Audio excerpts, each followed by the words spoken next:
मच्ची यहीं बैठी है सासु तो बाऊँ हरियारज करई बाऊँ हरि आरज करई हो।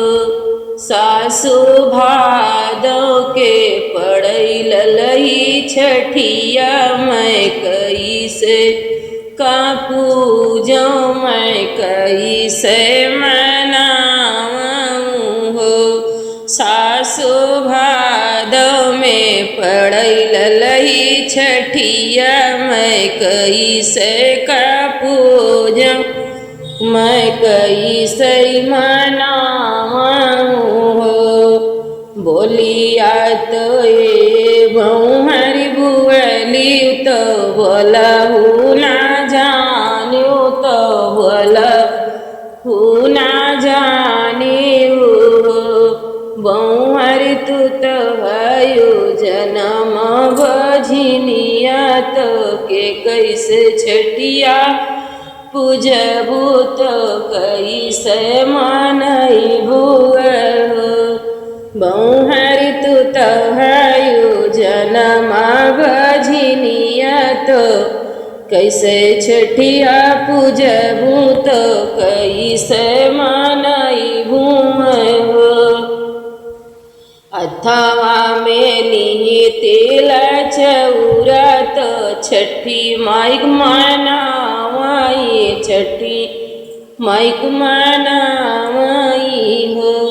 मैया कवन जानम हमरा देहलू तो सासु बोलिया बोलाई हो।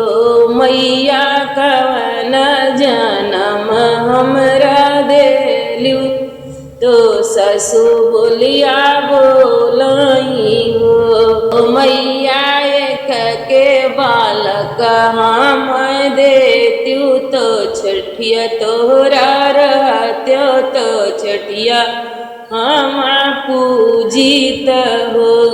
मैया एक ही बालक हम देत्यू तो छठिया तुहरा रहत्यो छो छठिया मैं पूजते हूँ। एक मास बीतल दूसर मास और तीसर मास और तीसर मास हो। एक मास बीतल दूसर मास और तीसर मास और तीसर मास हो। बहिनी यही बीती बीती नाम मास तोहरी लाजन मली है हो। बहिनी यही सही बीतल नाम मास तो बबुआ जन्म ली है हो।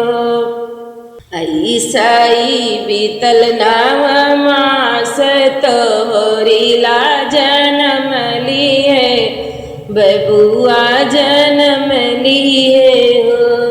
एक हाथ ली बालकवा तो दूसरे हाथ पियरी है दूसरे हाथ पियरी है हो।